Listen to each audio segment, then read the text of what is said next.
Vale, bueno, pues lo primero me presento para los que no me conozcáis, aunque ya veo caras conocidas o bueno, nombres conocidos en la lista de participantes. Mi nombre es Gonzalo Marcos, yo soy Technical Architect de MuleSoft y estoy dentro del equipo de Customer Success. Yo el tema que os traigo es uno de mis temas favoritos, que ya lo hemos adelantado al inicio, y que me toca explicar a todos o casi todos los clientes con los que trabajo, que son las VPCs y la arquitectura de red. En esta sesión lo que os voy a mostrar, nos vamos a centrar en temas de seguridad perimetral y cómo definir correctamente nuestra arquitectura de red en la plataforma de Anypoint. En concreto, en cómo definir bien nuestras VPCs de Mule. Para eso lo que vamos a hacer es definir bien qué es una VPC de Mule y sobre todo entender cuándo necesitamos crear una VPC. Una vez que hemos entendido cuándo crear una VPC, lo que vamos a hacer es analizar cuántas VPCs me hacen falta para una correcta arquitectura y seguridad perimetral. Y por último, algo que me piden también muchos clientes es ver cómo definir bien el tamaño de nuestra VPC, lo que conocemos como el CIDR block, ¿vale? Así que vamos allá. Bueno, una de las tareas iniciales que tenemos que hacer en nuestra plataforma de Anypoint es definir nuestra arquitectura de red. En particular modo, la definición de nuestra VPC. ¿Vale? Como veis aquí, la creación de una VPC, pues en realidad es un proceso muy simple. Lo único que necesitamos hacer es proporcionar los datos de estos cuatro parámetros. La región donde vamos a crear nuestra VPC, la subred a utilizar con su bloque de direcciones IP, los entornos que queremos incluir en esta VPC y los business groups para los que dejaremos accesible la VPC. Con estas cuatro cosas ya podríamos crear nuestra VPC.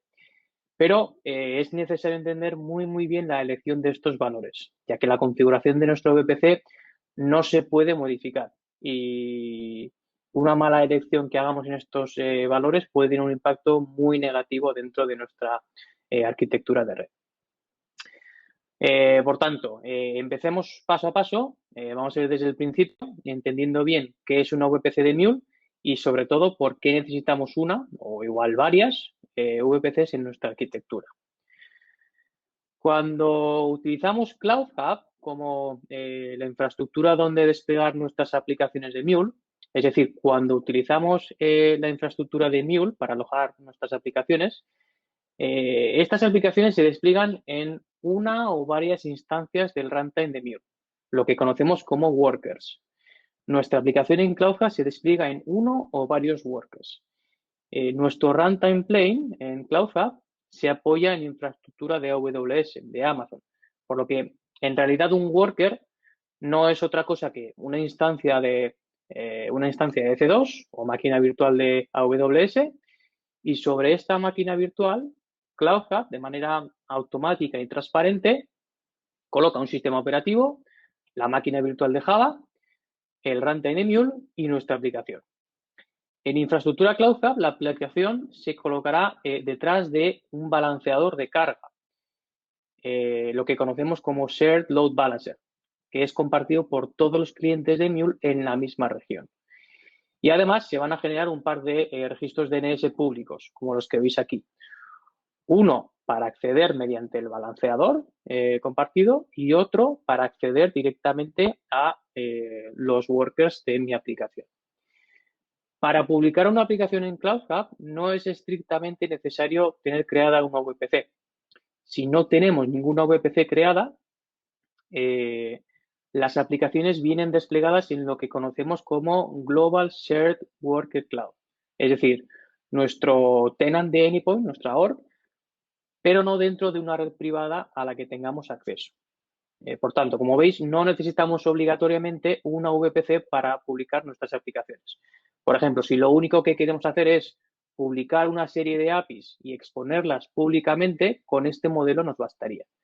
Pero, como vamos a ver a continuación, en muchas otras ocasiones, la mayoría, este modelo no es suficiente y necesitamos al menos una VPC.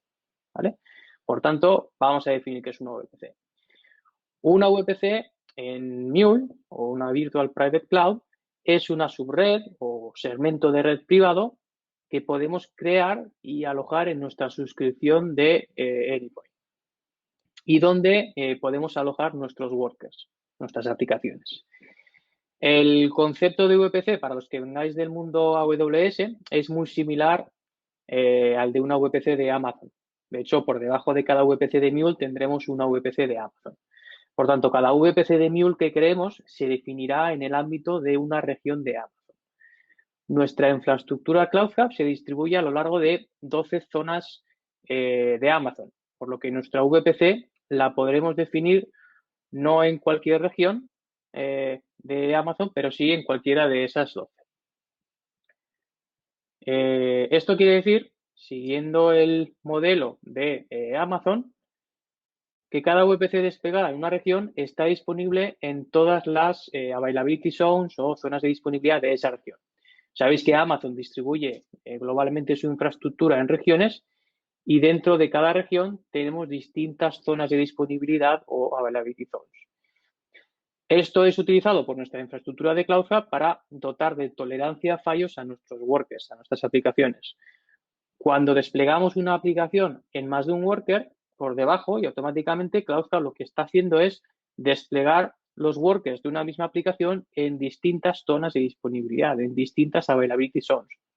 De manera que ante la caída de una availability zone, nuestra aplicación va a seguir funcionando sin parada de servicio con los workers de las otras availability zones. Como decíamos, al crear una VPC tendremos un segmento de nuestra red en Cloud Hub, es decir, un espacio de direcciones IP privadas que podemos utilizar como si fuese una subred dentro de nuestra red global. Disponemos, por tanto, de un bloque de direcciones IP privadas para nuestros workers. Cada VPC que creemos dispondrá también de su propio firewall para securizar el acceso a los workers, a nuestras aplicaciones, dentro de nuestra VPC. Y por último, con la creación de una VPC en Cloud Hub, tendremos la posibilidad de conectar dicha VPC con nuestro propio data center, ya sea que lo tengamos on-prem, en nuestras propias instalaciones, o en nuestro proveedor cloud de infraestructura, un Azure, un Google Cloud o un AWS, por ejemplo.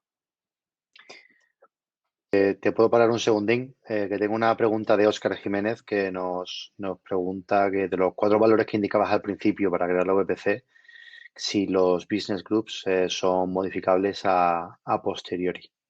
Sí, lo vamos a ver a continuación. Lo vamos a ver a continuación. Genial. Vale, decía, podemos crear tantas VPCs como queramos, con rangos de IP más o menos grandes, de distintas regiones, con distintas reglas de firewall. Luego podremos además crear dentro de nuestras VPCs balanceadores de carga dedicados, que comentaba antes Pablo. Todo eso está muy bien, pero lo que hay que entender es cuándo y por qué realmente necesito una VPC. ¿Qué requerimientos deben darse para crear una VPC? Y si necesitamos crear VPCs, ¿nos basta solo con una o necesitamos varias? ¿Y por qué necesitamos varias? ¿Vale? Bueno, pues ahora que ya hemos visto técnicamente qué es una VPC, vamos a ir respondiendo a todas estas preguntas.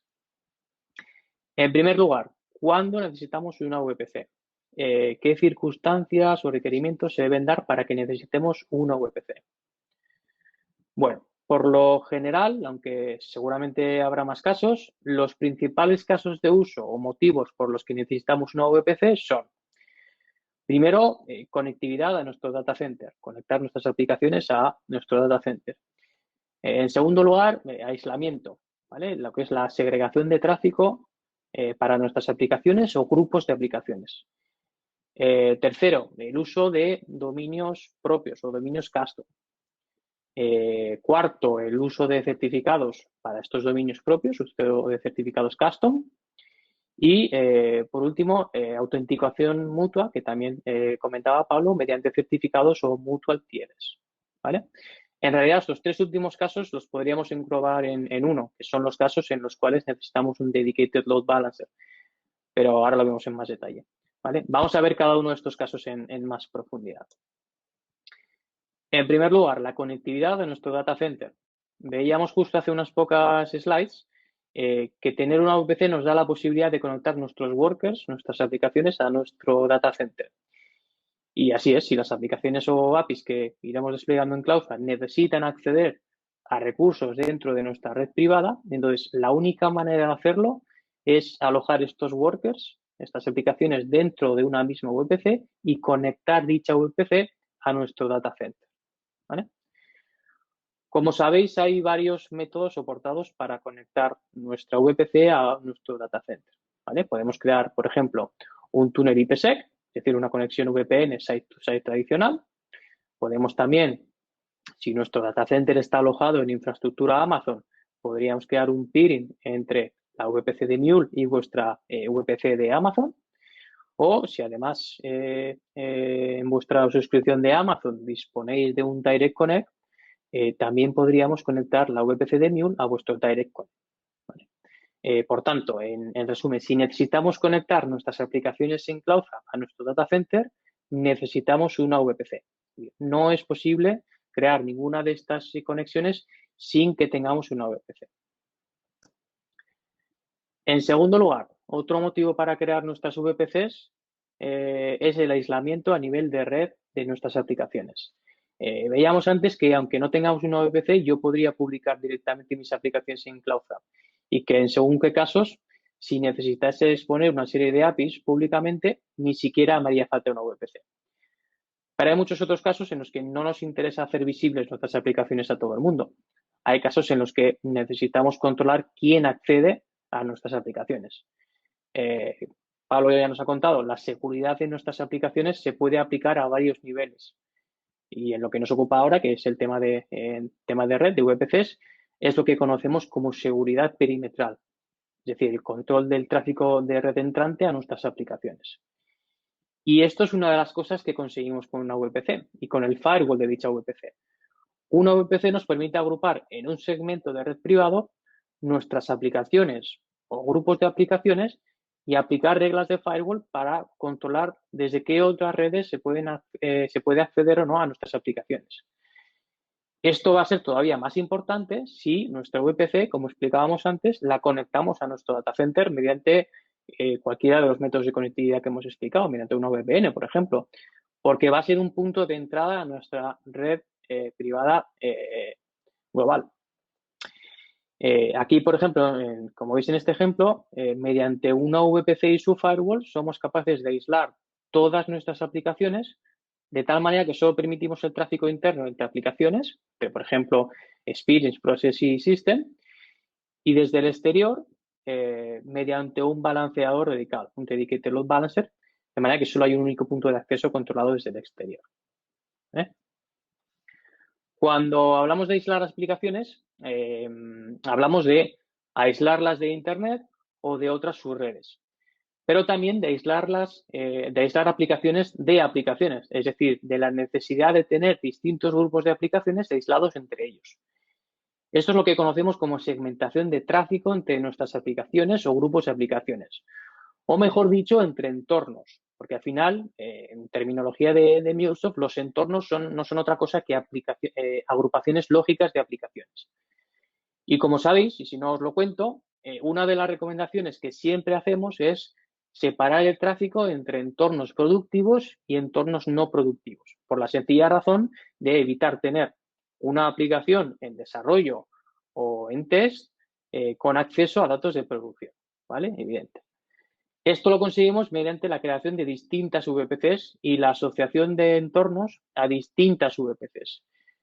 Aquí lo que tenemos que entender muy bien es que una VPC funciona como una subred, por lo que asociar un entorno a una u otra VPC quiere decir publicar nuestras aplicaciones dentro de una u otra subred, ¿vale?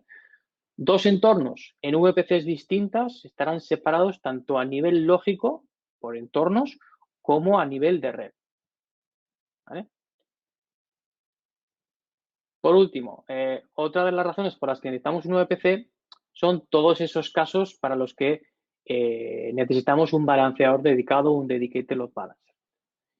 Tenéis que tener presente que un DLB es un recurso de red definido a nivel de VPC. Es decir, un DLB pertenece a una VPC y solo a una VPC. No podemos tener un DLB en dos VPCs, ¿vale? El DLB se define internamente dentro de una VPC. Por tanto, si necesitamos un DLB, necesitamos una VPC.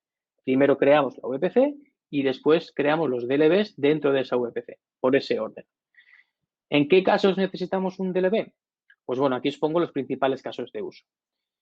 En primer lugar, cuando queremos usar nuestro propio nombre de dominio para nuestras aplicaciones.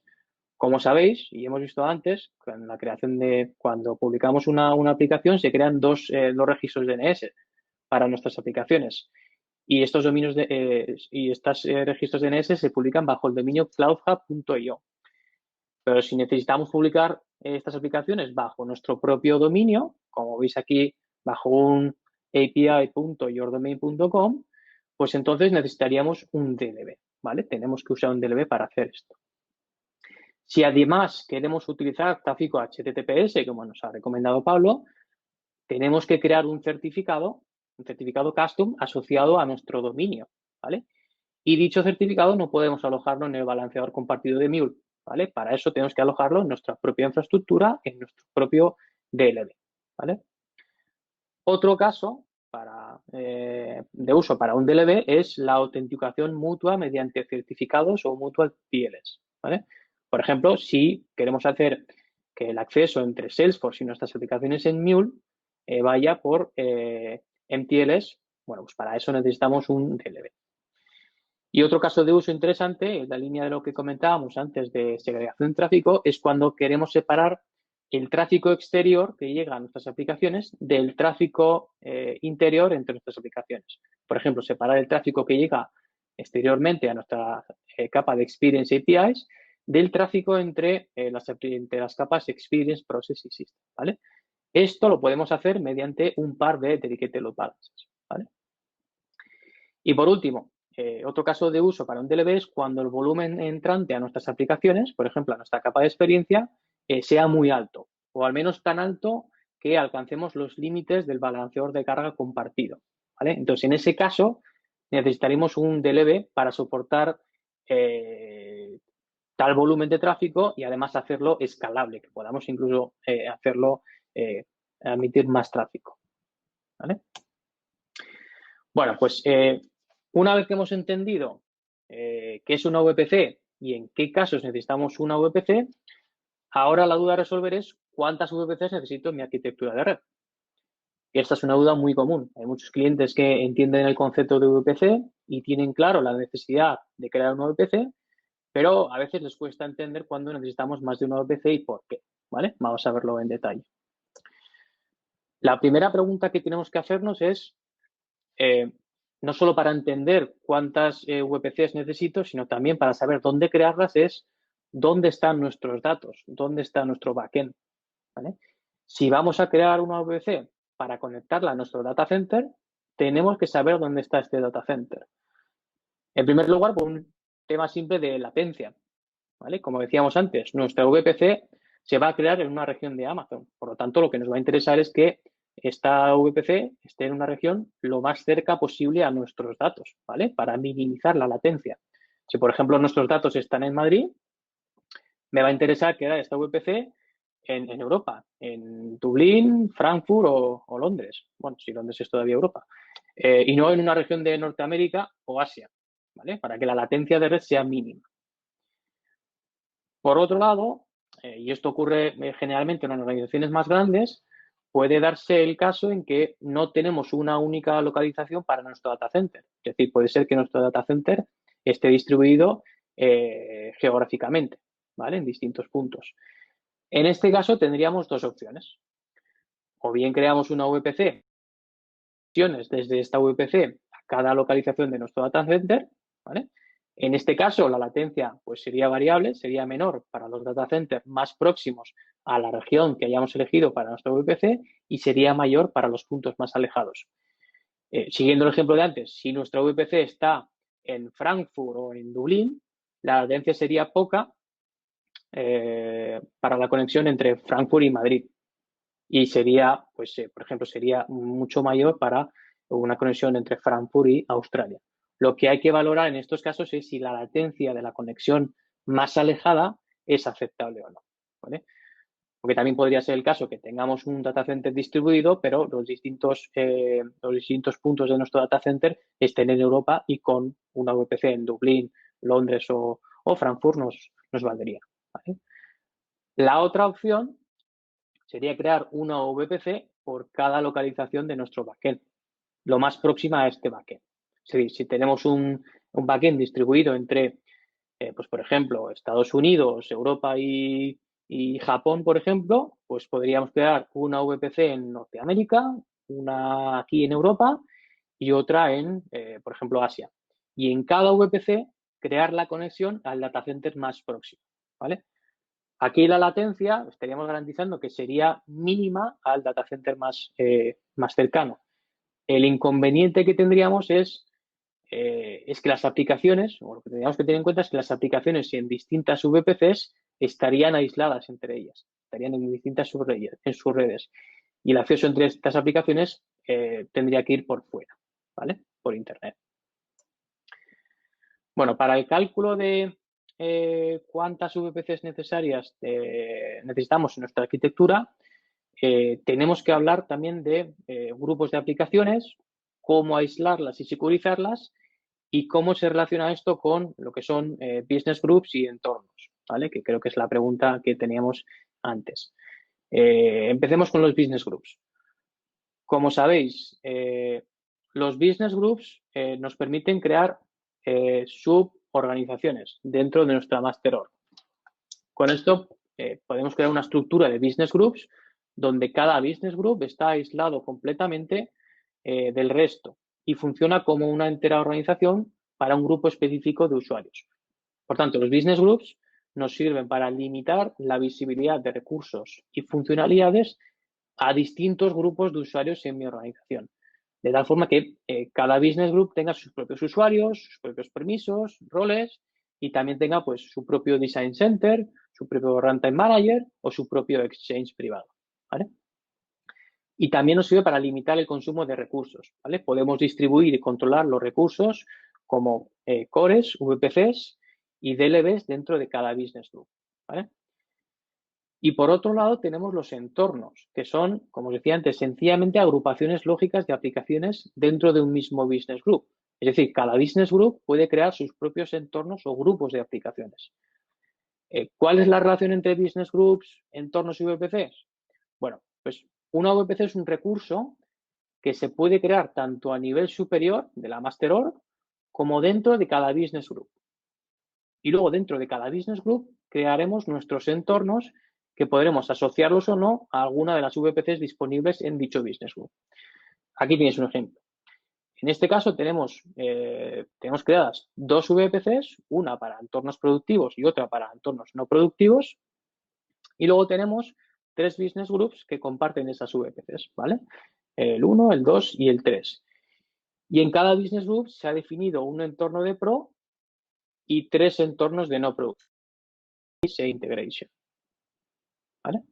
El tema fundamental que hay que entender aquí es que en una VPC, una VPC es un recurso que se puede compartir solo hacia abajo en la jerarquía, en la estructura de Business Group. No se puede compartir con niveles superiores o niveles paralelos, ¿vale? Vamos a verlo con un ejemplo. Imaginaros una estructura de Business Groups como la que tenemos en estos tres ejemplos. Es decir, una Master Org con dos Business Groups, A y B, que a su vez tienen otros dos Business Groups cada uno. Como os decía, una VPC es un recurso de red que yo puedo definir tanto a nivel de Master Org como a nivel de Business Group. Pero en función de dónde defina esta VPC, esta VPC estará disponible para todos o solo para una parte de esta jerarquía de Business Group. Por ejemplo, en el caso 1, si yo defino la VPC a nivel del Business Group A, va a estar disponible para este Business Group A y para los hijos de este Business Group, pero no va a ser visible y no se va a poder utilizar en la Master Org o en el Business Group B y sus hijos. Lo mismo ocurre en el ejemplo 2. Si yo defino la VPC a nivel del Business Group B, bueno, pues va a estar visible y la voy a poder utilizar para mis aplicaciones en este Business Group y en los hijos de este Business Group. Pero, de nuevo, ni la Master Org ni el Business Group paralelo, el Business Group A y sus hijos lo van a poder utilizar. La única forma de crear una VPC para que esté disponible para todos los business groups es creando esta VPC a nivel de la master org, ¿vale? Si lo creo a nivel de la master org, todos los business groups lo van a ver. ¿Qué sentido tiene esto? ¿Por qué no crearla siempre al nivel superior y nos olvidamos de historias? Bueno, pues porque hay organizaciones en las que las distintas divisiones dentro de la organización están muy marcadas y necesitan una separación no solo lógica, sino a nivel de red. ¿Vale? Un ejemplo pueden ser las compañías eléctricas. ¿Vale? Hay compañías, por ejemplo, hay compañías eléctricas que tienen su parte generadora, distribuidora y comercializadora. En función de la regulación del país, los sistemas entre distribución y comercialización tienen que estar separados a nivel físico y de red también, ¿vale? Así que este modelo es el que les encaja, ¿vale? Pero bueno, en general, mi recomendación, si no tenemos ningún requerimiento de este tipo de aislar nuestras aplicaciones o de disponer de distintos segmentos de red, mi recomendación es que creéis las VPC siempre al nivel de la Master para evitar problemas en el futuro. En cuanto a los entornos, lo que necesitáis saber son varias cosas. Primero, que los entornos se crean a nivel de business group. Cada business group tiene sus propios entornos. Podéis crear tantos entornos como queráis. La única cosa que tenéis que especificar es si el entorno es de tipo producción o es de tipo sandbox, ¿vale? Para el consumo de cores. Luego, los entornos se asocian a las VPCs. Es decir, yo creo una VPC y luego le digo a esa VPC qué entornos quiere asociar a esta VPC. De esta manera, yo cuando vaya a desplegar una aplicación en Runtime Manager, al elegir el entorno para mi aplicación, estaré eligiendo la VPC donde estará alojada mi aplicación. De un mismo entorno no puede estar asociado a dos VPCs. Que yo asocio un entorno a una VPC, Runtime Manager me va a desasociar ese entorno de la VPC a la que estuviese asociado y me lo asocia a la nueva. ¿Vale? No es posible tener un mismo entorno en dos VPCs. Por tanto, y eso tenerlo muy claro, las aplicaciones se despliegan en un entorno y dicho entorno está asociado a una VPC. Así es como yo elijo en qué VPC va cada aplicación. No tenemos ninguna configuración en la plataforma que permita asociar aplicación y VPC directamente. Se hace siempre a través del entorno. Os lo digo porque a mí me ha pasado. Cuando empecé con Mule, al principio me volvía loco al desplegar una aplicación buscando un parámetro de configuración para elegir la VPC. ¿Vale? No lo vais a encontrar. Bueno, y así es como jugando entre VPCs, business groups y entornos podemos construir nuestra arquitectura de red y dotar del nivel adecuado de aislamiento y seguridad para nuestras aplicaciones. Y volviendo a la pregunta inicial, bueno, ahora que ya sabemos todo esto, ¿cuántas VPCs me hacen falta para aislar y segregar correctamente el tráfico en mi plataforma? Bueno, pues nuestra recomendación inicial es que tengáis un mínimo, como os decía, de dos VPCs, una para entornos productivos y otra para no productivos, ¿vale? Como decíamos, para evitar tanto a nivel lógico como de red que haya aplicaciones de no producción que tengan acceso a datos de producción. Es por este motivo que la suscripción de base de Mule viene con dos VPCs para hacer esta segregación mínima, ¿vale? A partir de aquí va a depender de vuestras exigencias de seguridad. Hay casos en los que se requiere incluso que los entornos de test, desarrollo y preproducción también estén aislados a nivel de red, lo que quiere decir que en lugar de dos, pues vamos a necesitar cuatro VPCs, una para Pro y otra para los otros tres entornos no productivos. Y luego también esto hay que trasladarlo a vuestra estructura de business groups. Si, como veíamos antes, necesitamos una separación total entre dos business groups, pues estaríamos hablando de 4 VPCs mínimo que recomendaríamos, 2 VPCs por cada business group, para que cada business group tenga un VPC de pro y de no producción. ¿Vale? Bueno, por último, vamos a ir acabando.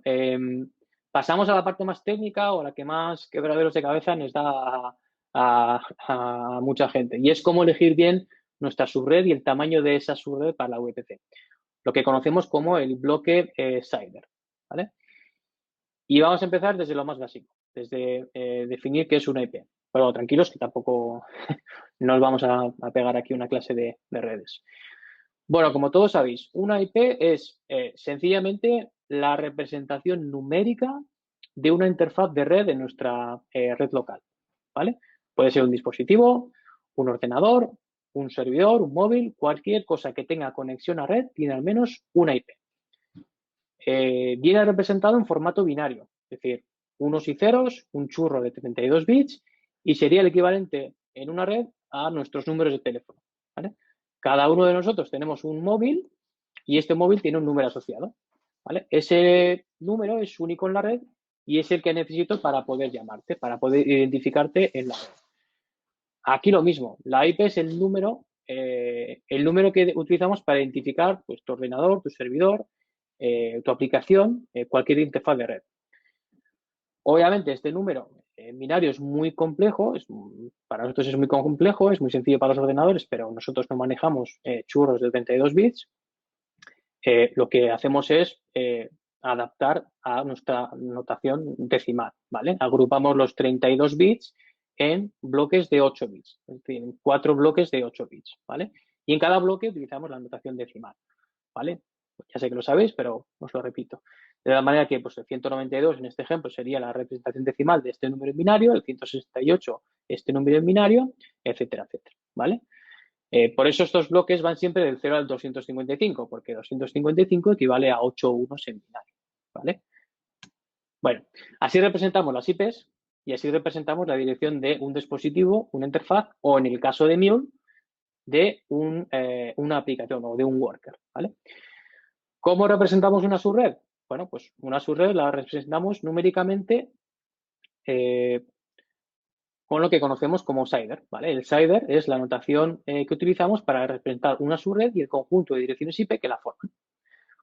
Para ello lo que hacemos es utilizar, de nuevo, la notación decimal, ¿vale? Utilizamos la notación decimal de una IP que decíamos y la dividimos en dos grupos. De los 32 bits que yo voy a utilizar, cojo un grupo de bits para representar la subred y el grupo de bits restantes para representar el hostname, la interfaz, dentro de esa subred, ¿vale? En el caso de Mule, las IPs las asignaremos a nuestras aplicaciones, ¿vale? El número de bits que yo tomo para uno u otro grupo, para representar la red o la aplicación, se representa mediante este número que veis aquí, ¿vale? Este barra 24, ¿vale? Una barra y se añade un número. Por ejemplo, un barra 24 me está diciendo que para describir mi subred yo utilizo 24 bits y para describir, para identificar la aplicación dentro de mi subred, utilizo los restantes 8 bits, ¿vale? Vamos a verlo con un ejemplo. Por ejemplo, si tenemos una 192.168.0.0/24, ponemos todo el churro de bits, los 32 bits. Lo que quiere decir este de barra 24 es que yo tomo los primeros 24 bits para representar la subred, es decir, todas las direcciones IP dentro de mi subred van a empezar con estos 24 bits y luego dispongo de 8 bits, ¿vale? Para asignar IPs dentro de mi subred, ¿vale? Entonces, el tamaño de esta subred, el CIDR, esta notación, nos da también el tamaño de la subred. En este caso, me está diciendo que si yo voy a disponer de 8 bits, voy a poder asignar tantas IPs como combinaciones posibles de 8 bits tengo, ¿vale? Que es 2 a la 8, 256, ¿vale? Y aquí tienes otro ejemplo. Si en lugar de esa subred yo tomo una barra 16, lo que quiere decir es que la representación de mi subred utilizo 16 bits y ahora dispongo de 16 bits, es decir, de todas las posibles combinaciones con 16 bits, 2 a la 16, que son 65.536 direcciones IP, ¿vale? Es decir, esta red es mucho mayor. Bueno, volviendo al caso de Mule, aquí tenéis una tabla en la que a partir del tamaño del bloque que definamos, vemos el número de cantidades, del número de IPs que tenemos en cada bloque, ¿vale? Lo que tenéis que tener en cuenta únicamente es que tenemos dos límites. El número mínimo, el tamaño mínimo de un bloque de IPs, un shader block, es barra 24, 256 direcciones, es el mínimo, y el máximo para una VPC de Mule son 65.536 direcciones IPs, ¿vale? ¿Una vez Vale. algún barra 16? He visto intentar pedir un barra 16. Sí, sí, hasta 16, no, pero un barra 18 sí, sí que he visto, sí. Claro, porque son bastantes IPs para utilizar, vamos, así que Sí, pero bueno, ahora como vas a ver, eso no quiere decir que necesite que vaya a correcto, desplegar 65.000 aplicaciones, ¿vale? correcto. Ahora lo vamos a ver, ¿vale? Bueno, pues ¿cómo hacemos, por qué es tan importante definir bien este tamaño de nuestro VPC? Bueno, pues sobre todo porque elegido este bloque y creada la VPC, no lo podemos cambiar después a posteriori, ¿vale? Es decir, no puedo crear una VPC con un tamaño de barra 24 y después, cuando me queda corto, ampliarla a un barra 18, ¿vale? Tendría que recrear la VPC y republicar las aplicaciones. Esto es muy importante, porque si dimensionamos mal la aplicación y nos quedamos cortos, pues en cuanto ocupemos todas las direcciones IP de nuestra VPC, no vamos a poder desplegar más aplicaciones en esta VPC. Entonces diréis, bueno, pues nada, pues le damos a todas las VPCs el tamaño máximo y tira millas, ¿no? Así nunca nos quedamos cortos. Pues no es tan fácil. Desde el punto de vista nuestro, de MuleSoft, bueno, mientras haya direcciones suficientes IP en la VPC, nos da igual si esa VPC es más o menos grande. No tiene ningún coste asociado a licencia ni ninguna repercusión a nivel de performance. Sin embargo, tenemos que tener en cuenta que si esta VPC la vamos a conectar a nuestro data center, la subred que hayamos definido para este VPC va a tomar direcciones IP del conjunto de direcciones IP privado de nuestra organización. Es decir, las IPs de la VPC van a ser IPs privadas nuestras, ¿vale? Esto quiere decir que para crear esta VPC tenemos que solicitar a nuestro equipo de comunicaciones de networking un espacio libre y seguramente, como os decía antes, pedirles un barra 16, pedirles 65.000 direcciones por cada VPC que vamos a crear, cada business group con su VPC o por cada ambiente que queramos, una VPC, o incluso si MuleSoft no va a ser el único proveedor de software, si cada proveedor de software pide 65.000 direcciones, pues nos fundimos el espacio de direcciones en un santiamén, ¿vale? Por eso hay que dimensionar muy bien nuestro bloque de direcciones IP, ¿vale? Porque si no, seguramente iremos a nuestro equipo de comunicaciones pidiendo un barra 16 y nos van a decir directamente que no, ¿vale? O por lo menos vamos a tener que justificarlo muy bien, ¿vale? ¿Cómo hacemos este cálculo? Bueno, pues este cálculo lo hacemos a partir del número de aplicaciones, ¿vale? Las IPs en nuestra VPC se asignan a aplicaciones, así que estimando el número de aplicaciones que necesitamos para nuestra plataforma, podemos estimar el número de IPs, ¿vale? Aquí lo primero que tenéis que tener en cuenta muy claro es que el número de aplicaciones no se traduce en el número de direcciones IP, ¿vale? Lo que le comentaba a Rafa. No cometéis este error, ¿vale? No hay una relación 1 a 1 entre aplicaciones e IPs, ¿vale? Vamos a ver por qué. Para hacer bien este cálculo, el número de aplicaciones que desplegaremos en nuestro VPC, tenemos que saber el número de workers que desplegaremos por cada aplicación. Recordad que detrás de cada worker lo que hay es una instancia de C2, ¿vale? Una máquina virtual de Amazon, ¿vale? Con una IP asociada. Por tanto, si yo despliego mi aplicación en un worker, estaré consumiendo una IP de mi rango de direcciones de VPC. Pero si mi aplicación la despliego en 4 workers, estaré consumiendo 4 IPs, ¿vale? Es decir, no es una relación 1 a 1. ¿Cuándo necesito más de un worker por aplicación? Bueno, pues cuando quiera escalar horizontalmente mi aplicación en primer lugar. Es decir, cuando quiera dotarla de más potencia de procesamiento, añadiendo workers adicionales para que la carga de la aplicación se pueda distribuir. O cuando, por ejemplo, quiera dotar de alta disponibilidad a mi aplicación. Teniendo más de un worker, lo que consigo es que si hay un problema en uno de los workers, el otro worker sigue dando servicio, ¿vale? Entonces, llegados a este punto, tenemos que definir el nivel de redundancia o tolerancia a fallos que quiero dar a mis aplicaciones, ¿vale? Si despliego mi aplicación en más de un worker, mi aplicación va a ser tolerante al fallo de un worker. Pero si mi aplicación es muy crítica y quiero que además sea tolerante ante la caída de cualquier availability zone de Amazon, entonces necesito desplegar al menos un worker por cada zona de disponibilidad de esa región, ¿vale? Por ejemplo, si mi VPC la creo en Frankfurt, que Frankfurt tiene 3 availability zones, y yo quiero que mi aplicación no tenga interrupción de servicio, aunque se caiga cualquiera de esas 3 zonas, necesitaré desplegar mi aplicación en al menos 3 workers, ¿vale? Otro punto importante es el Zero Downtime, ¿vale? Que como sabéis es la funcionalidad a nivel de Cloud Hub que nos permite hacer operaciones como escalar vertical o horizontalmente nuestra aplicación, actualizar la versión de nuestra aplicación o actualizar la versión del runtime, ¿vale? Y hacerlo sin interrupción de servicio. Si hacéis cualquiera de estas operaciones, por ejemplo,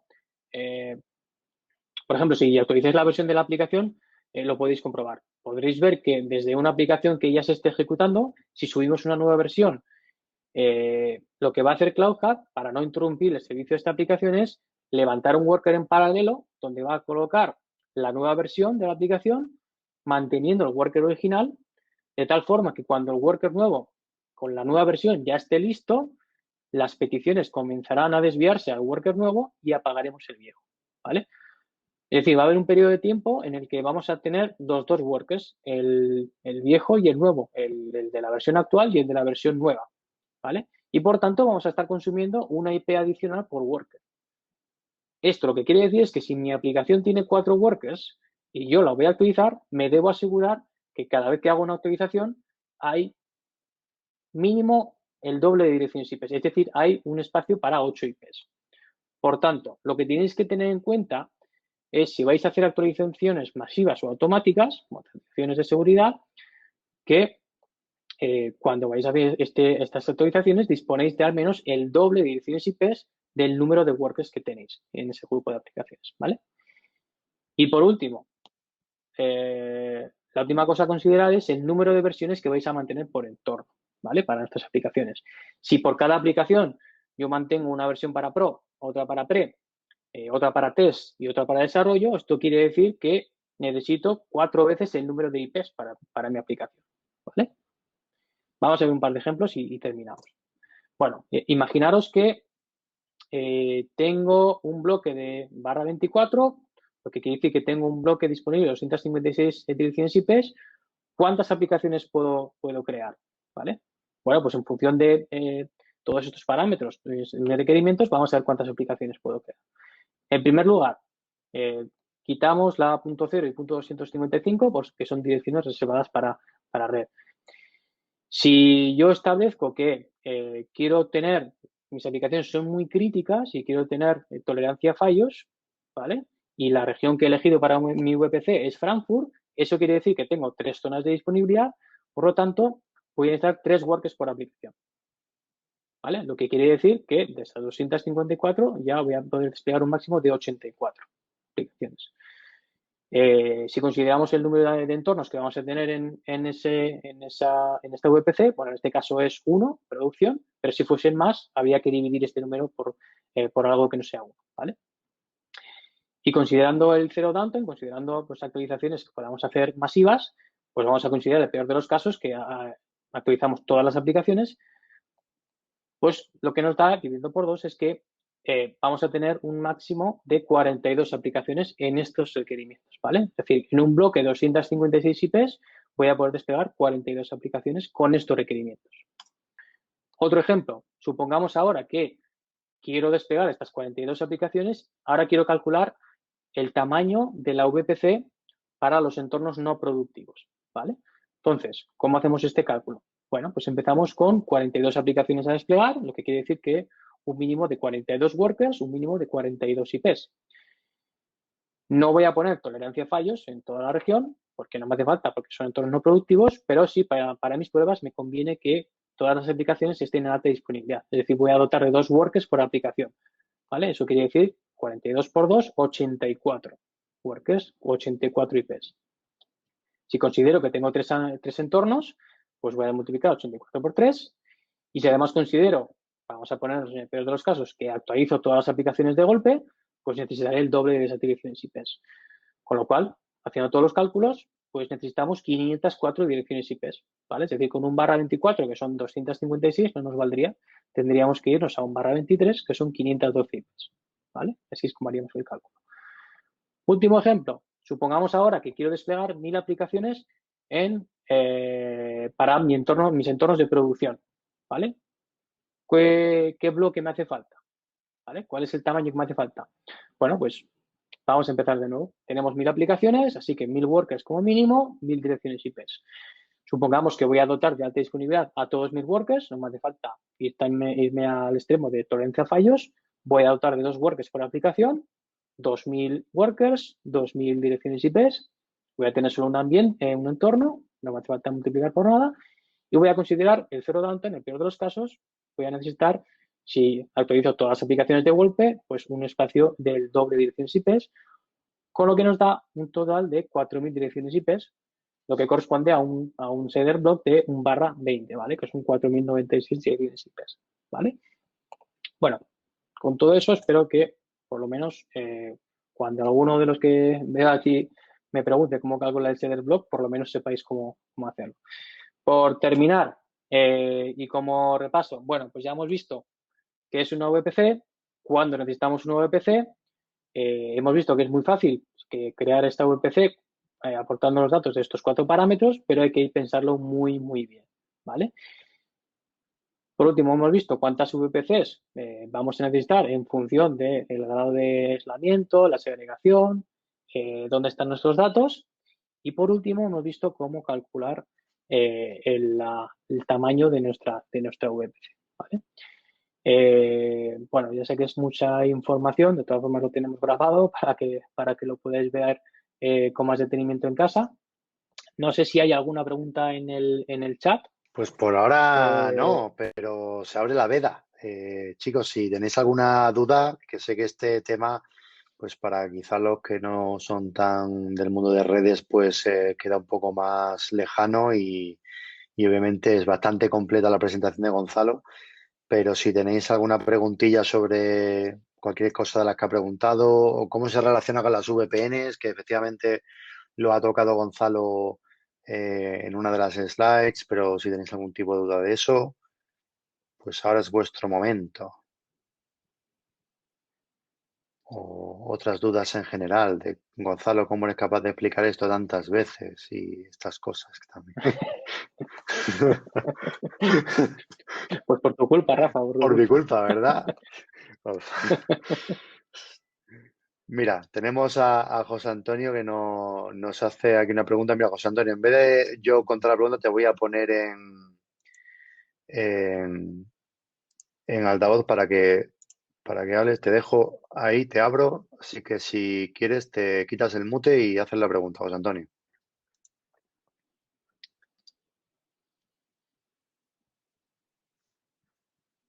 Ahí, te falta quitarte el mute.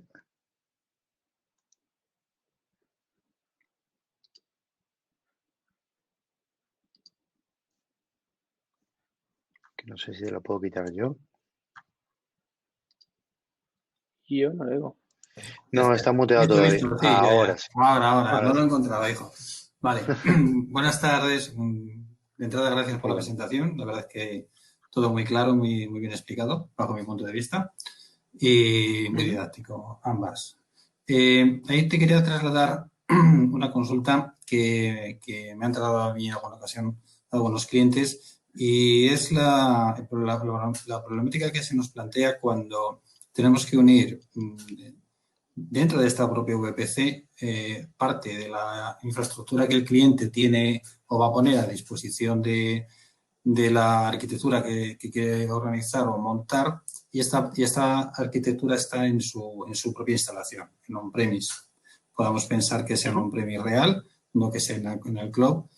En este caso solemos orientar al cliente a esa solución IPsec, a una VPN que una Ujú. ambos mundos y entre ellos montar la VPC, porque si no recuerdo mal, cuando montamos la VPC podemos extender esa VPC, aunque no sea físicamente, sí lógicamente, entre el cloud y on-premise. ¿Es así? Ujú. Sí, podemos conectar lo que os decía, podemos conectar Cloud Hub Uh -huh. mediante una conexión VPN a vuestro data center. Sí. Perfecto. Entonces, de cara a la alta disponibilidad, las conexiones VPN, Ujú. ¿qué Ujú. garantías nos dan? En caso de caída, en caso de... Ujú. Bueno, aquí dos cosas. La VPN ya dispone de 2 túneles, es decir, si se cae esa VPN se puede configurar de manera que si se cae un túnel, el otro sigue activo. Y luego también, en función también de cuántas licencias tengáis para VPN, podéis crear más de una conexión VPN dentro de esa VPC para hacerlas redundantes. Vale, ¿esa redundancia es automática o hay que configurarla o hay que meter algún aplicativo que haga el servicio? Tiene, no me acuerdo, no sé si era estático, el enrutamiento no sé si tenía que ser estático o dinámico, no me acuerdo, que lo tendría que mirar. De todas formas, lo tenemos en la documentación.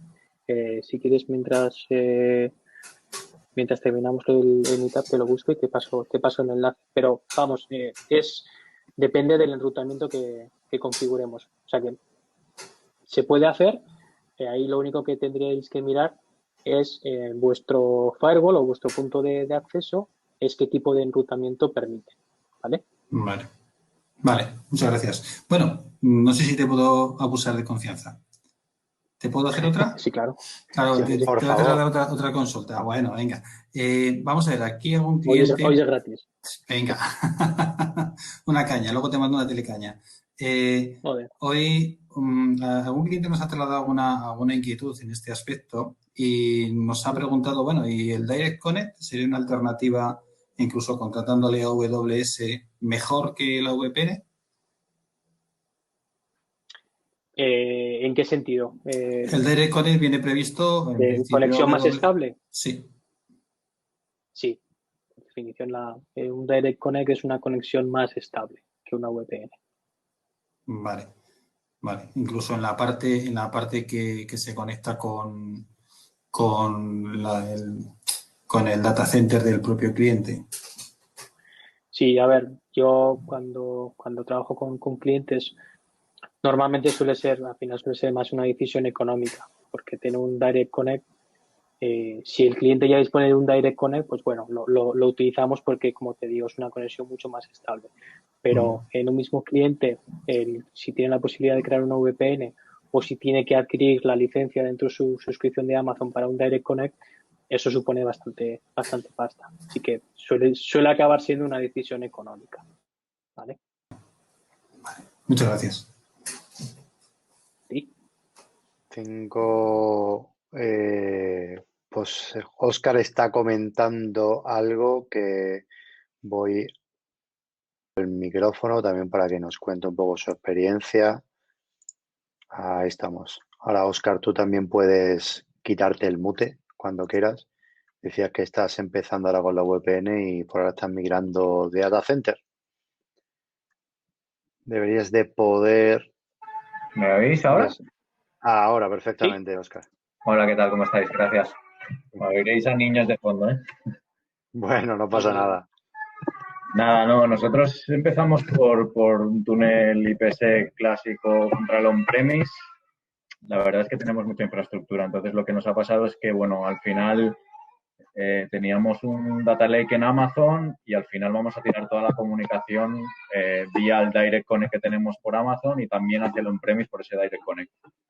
Porque, bueno, el túnel tiene algunas limitaciones que nos ha hecho decantarnos por esa solución. Ujú. Ujú. Genial, pues gracias por compartirlo, Oscar. De nada, hombre. Gracias, Oscar. Familia, ¿alguna pregunta más? ¿Alguna duda? ¿No? Yo creo que están esperando al juego y el premio, ¿eh? Pero bueno, Sí, yo creo que sí. Así que vamos a darle a eso. A los que habéis aguantado, vamos al jueguecito, Gonzalo.